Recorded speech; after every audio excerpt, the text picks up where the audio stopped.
ಆದರೆ ಯಾವಾಗ ಒಬ್ಬ ಹಿಂದಿನ ಮಂತ್ರಿಯನ್ನು ಇಡಿ ಗ್ರಿಲ್ ಮಾಡಿ ಅರೆಸ್ಟ್ ಮಾಡಿತು, ಇನ್ನೊಬ್ಬ ಶಾಸಕರು ಯಾರು ಅದರ ಅಧ್ಯಕ್ಷರಾಗಿದ್ದರು ಅವ್ರು ಹೋಗಿ SIT ಮುಂದೆ ಸರೆಂಡರ್ ಆಗ್ತಾರೆ. ದದ್ದಲ್ ಅವರು. ಅಂದರೆ ಯಾವ ರೀತಿ ಸಿದ್ದರಾಮಯ್ಯನವರು ಒಬ್ಬ ಹಣಕಾಸಿನ ಸಚಿವರಾಗಿ ಯಾವ ರೀತಿ ಭ್ರಷ್ಟಾಚಾರ ನಡೀತಾ ಇದೆ ಮತ್ತು ಯಾವ ರೀತಿ ಇವರು ಭ್ರಷ್ಟರನ್ನು ಅತ್ಯಂತ ಸಮರ್ಪಕವಾಗಿ ಅವರನ್ನು ರಕ್ಷಣೆ ಮಾಡ್ತಾ ಇದ್ದಾರೆ. ಇದನ್ನು ಒಂದು ಅತ್ಯಂತ ಸಮರ್ಪಕವಾಗಿ ಮಾಡ್ತಾ ಇದ್ದಾರೆ. ಭಾಳ ಇಷ್ಟೊಂದು ವ್ಯವಸ್ಥಿತವಾಗಿ ಅವರು ರಕ್ಷಣೆ ಮಾಡುವಂಥ ಕೆಲಸವನ್ನು ಮಾಡ್ತಾ ಇದ್ದಾರೆ.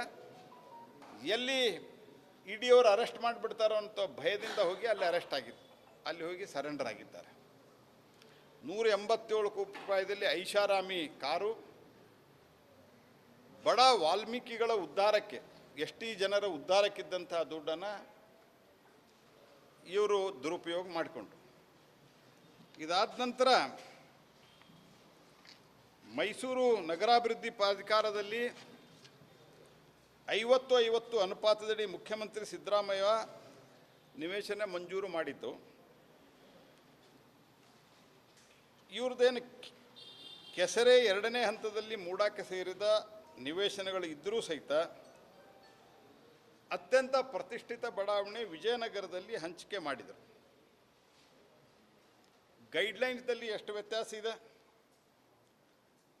ಮತ್ತು ಸಿದ್ದರಾಮಯ್ಯನವರು ತಮ್ಮ ಅಫಿಡವಿಟ್ನಲ್ಲಿ ಅವರು ಅವತ್ತು ಘೋಷಣೆ ಮಾಡಿರೋದು ಈ ಒಟ್ಟು ವ್ಯಾಲ್ಯೂಯೇಷನ್ 8 ಕೋಟಿ ರೂಪಾಯಿ ಅಂತ. ಇವತ್ತು 62 ಕೋಟಿ ರೂಪಾಯಿ ಡಿಮಾಂಡ್ ಮಾಡ್ತಾರೆ. ಅವ್ರ ಚುನಾವಣೆ ಅಫಿಡವಿಟ್ನಲ್ಲಿದೆ. ಇದು ಚುನಾವಣೆ ಅಫಿಡವಿಟ್ನಲ್ಲಿ ಅವರು ಘೋಷಣೆ ಮಾಡಿದ್ದಾರೆ 2023ರ ಚುನಾವಣೆಯಲ್ಲಿ 8 ಕೋಟಿ ರೂಪಾಯಿ ಅಂತ. ಸಿದ್ದರಾಮಯ್ಯನವರು ನಾನು ಕೇಳಲಿಕ್ಕೆ ಬಯಸ್ತೇನೆ, ಕ್ವಶನ್ ಮಾಡಲಿಕ್ಕೆ ಬಯಸ್ತೇನೆ. ದೇಶದ ಯಾವ ಮೂಲೆಯಲ್ಲಿ ಆದರೂ ಸಹಿತ, ಇನ್ಕ್ಲೂಡಿಂಗ್ ಮುಂಬೈ ಕಮರ್ಷಿಯಲ್ ರಾಜಧಾನಿ, 23ರೊಳಗೆ 8 ಕೋಟಿ ಇದ್ದಿದ್ದೀಗ 62 ಕೋಟಿ ರೂಪಾಯಿ. ಅದು you just show me mister Siddaramaiah. ನೀವು ವಾಲ್ಮೀಕಿ ಹಗರಣ ಮಾಡಿದವರನ್ನ ನೀವು ಅರೆಸ್ಟ್ ಮಾಡಲಿಲ್ಲ. ನಮ್ಮ ರಾಜ್ಯದ ಅಧ್ಯಕ್ಷರು, ವಿರೋಧ ಪಕ್ಷದ ನಾಯಕರು, ನಮ್ಮ ಶಾಸಕರನ್ನು ಮತ್ತು ನಮ್ಮ ಅನೇಕ ಕಾರ್ಯಕರ್ತರನ್ನು ಬೆಂಗಳೂರಿನಲ್ಲಿ ಅರೆಸ್ಟ್ ಮಾಡಿದ್ರಿ, ಶ್ರೀರಂಗಪಟ್ಟಣದಲ್ಲಿ ಅರೆಸ್ಟ್ ಮಾಡಿದ್ರಿ, ರಾಮನಗರದಲ್ಲಿ ಅರೆಸ್ಟ್ ಮಾಡಿದ್ರಿ, ಮೈಸೂರಲ್ಲಿ ಅರೆಸ್ಟ್ ಮಾಡಿದ್ರಿ. ಭ್ರಷ್ಟಾಚಾರದ ತಾಂಡವವಾಡ್ತಾ ಇರುವಂಥ ಸಂದರ್ಭದೊಳಗೆ ಸತತವಾಗಿ ಒಂದಿಲ್ಲ ಒಂದು ಬಂದ ದಿವಸ ಇದರಿಂದನೇ 1 ತಿಂಗಳ ಅವಧಿಯಲ್ಲೇ 2 ತಿಂಗಳ ಅವಧಿಯಲ್ಲೇ ಭ್ರಷ್ಟಾಚಾರ ಶುರು ಆಯಿತು. ಸ್ವತಃ ನಿಮ್ಮ ಆರ್ಥಿಕ ಸಲಹೆಗಾರರು ಒಪ್ಪಿಕೊಂಡಿದ್ದಾರೆ. ಟ್ರಾನ್ಸ್ಫರ್ದಲ್ಲಿ ಭ್ರಷ್ಟಾಚಾರ ನಡೀತಾ ಇದೆ. ರಾಯರೆಡ್ಡಿಯವರು ಒಪ್ಪಿಕೊಂಡಿದ್ದಾರೆ. ಅದರ ಬಗ್ಗೆ ಕ್ರಮ ಇಲ್ಲ. ವಾಲ್ಮೀಕಿ ಹಗರಣದವ್ರನ್ನ ಅರೆಸ್ಟ್ ಮಾಡ್ತಾ ಇಲ್ಲ. ಆದರೆ ವಿರೋಧ ಪಕ್ಷದ ನಾಯಕರನ್ನು ಮೈಸೂರಿಗೆ ಹೋಗ್ಬಿಡಕ್ಕೆ ಸಾಧ್ಯ ಇಲ್ಲ. I would like to ask mister Rahul Gandhi, you hold the constitution and take the oath in the parliament. What is the constitutional values you are recognizing and respecting in Karnataka? Mr. Rahul Gandhi, to make you understand, I am asking this question in English. Mr. Rahul Gandhi, please reply about this. ನೀವು ಭ್ರಷ್ಟಾಚಾರ ಮಾಡಿದ್ದೆ. ಉಳಿದ ಎಲ್ಲ ಮೂಡಾದ ಭ್ರಷ್ಟಾಚಾರದ ಬಗ್ಗೆ ಭಾಳ ವಿವರವಾಗಿ ನಮ್ಮ ಅನೇಕ ನಾಯಕರು ಮಾತನಾಡಿದ್ದಾರೆ. ಆದರೆ ಹೀಗಾಗಿ ನಾನು ಅದಕ್ಕೆ ಡಿಟೇಲ್ ಹೋಗ್ಲಿಕ್ಕೆ ಹೋಗೋದಿಲ್ಲ. ನಾನು ಕೇಳೋದು, ಇದಕ್ಕೊಂದು ಪ್ರತಿಭಟನೆ ಮಾಡೋ ಹಕ್ಕೂ ನಮಗಿಲ್ವಾ? 75ರಲ್ಲಿ ಇಂದಿರಾ ಗಾಂಧಿ, 24-25ರಲ್ಲಿ ಸಿದ್ದರಾಮಯ್ಯ ಒಬ್ಬ ಭಯಂಕರವಾದಂಥ ಸರ್ವಾಧಿಕಾರಿ, ಅಹಂಕಾರಿ ಮತ್ತು ಭ್ರಷ್ಟ. ಕಾಂಗ್ರೆಸ್ ಪಾರ್ಟಿಯ ಹೈಕಮಾಂಡ್ಗೆ ಏನಾದರೂ ಕಮಾಂಡ್ ಅನ್ನೋದಿದ್ದರೆ ಸಿದ್ದರಾಮಯ್ಯನವ್ರನ್ನ ತಕ್ಷಣ ಇಳಿಸ್ಬೇಕು.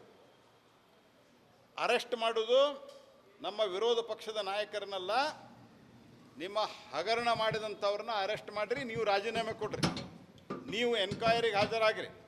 ಮುಂದೆ ಅಗತ್ಯ ಬದ್ದರೆ ಮೂಡಾ ಪ್ರಕರಣದಲ್ಲಿ ನೀವೇ ಅರೆಸ್ಟ್ ಆಗ್ಬೋದು. ನೀವು ನಮ್ಮನ್ನೇನು ಅರೆಸ್ಟ್ ಮಾಡಿ ಹೆದರಿಸ್ತೀರಿ ಸಿದ್ದರಾಮಯ್ಯನವರೇ?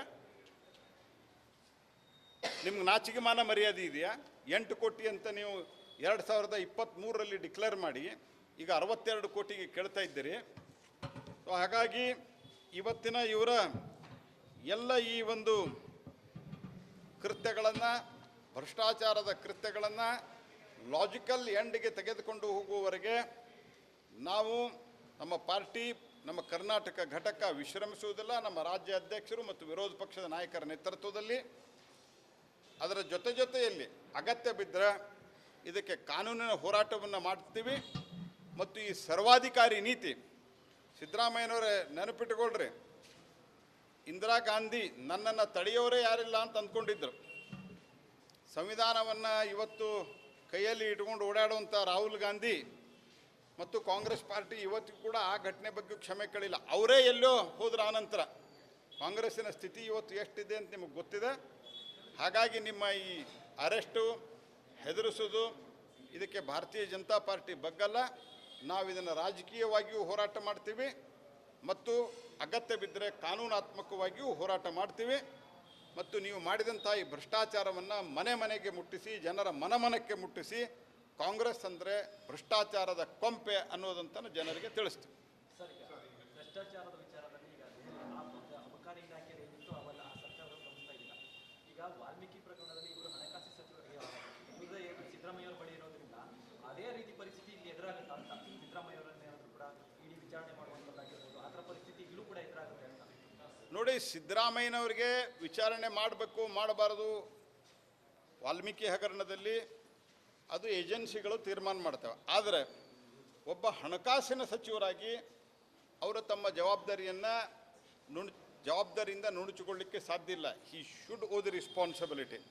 ಅದರ ಜೊತೆಗೆ ಮೂಡಾ ಹಗರಣ ನೇರವಾಗಿ ಅವರೇ ಜವಾಬ್ದಾರಿ. ಅವರ ಪತ್ನಿಯ ಹೆಸರಿನಲ್ಲಿ, ಅವರ ಧರ್ಮಪತ್ನಿಯ ಹೆಸರಿನಲ್ಲಿ ನೀವು ಇಷ್ಟೊಂದು ದೊಡ್ಡ ಪ್ರಮಾಣದಲ್ಲಿ ಭ್ರಷ್ಟಾಚಾರ ಆಗಿ ನಿಮಗೆ ಬೇಕಾದಂಥ ಸೈಟ್ಗಳನ್ನು ಕೊಟ್ಟು ನೀವು ಯಾಕೆ 2023ರಲ್ಲಿ ಬಂದ ನಂತರ ಅಕಸ್ಮಾತ್ ನಿಮಗೆ ಇದು ಯಾವುದೂ ಸರಿಯಾಗಿಲ್ಲ 50-50ರ ಅನುಪಾತ ಅಂತಿದ್ರೆ 50-50ರ ಅನುಪಾತನೇ ರದ್ದಾಗಿದೆ. ಎರಡನೇದ್ದು, ನೀವು ಯಾರ ಕಡೆಯಿಂದ ಖರೀದಿ ಮಾಡಿದ್ದೀರಿ ಆ ಮನುಷ್ಯನ ಎಕ್ಸಿಸ್ಟೆನ್ಸ್ ಬಗ್ಗೆನೇ ಕ್ವಶನ್ ಇದೆ. ಹಲವಾರು ಪ್ರಶ್ನೆಗಳು ಇವತ್ತು ಇದರ ಬಗ್ಗೆ ಇದ್ದಾವೆ. ಹಾಗಾಗಿ ಮೂಡಾ ಹಗರಣದಲ್ಲಂತೂ ಸಿದ್ದರಾಮಯ್ಯನವ್ರದ್ದೇ ನೇರವಾಗಿ ಎನ್ಕ್ವೈರಿ ಆಗಬೇಕು. ಅವರ ಇನ್ವಾಲ್ವ್ಮೆಂಟ್ ಇರಲಾರ್ದಂಥ ಇಂಥ ಒಂದು ದೊಡ್ಡ ಭ್ರಷ್ಟಾಚಾರ ಆಗಲಿಕ್ಕೆ ಸಾಧ್ಯ ಇಲ್ಲ.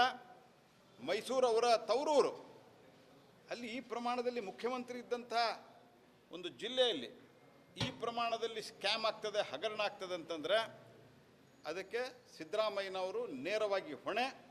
ಕೇವಲ ನೈತಿಕವಾಗಿಲ್ಲ, ಅವರಿಗೆ ಗೊತ್ತಿದ್ದೇ ಈ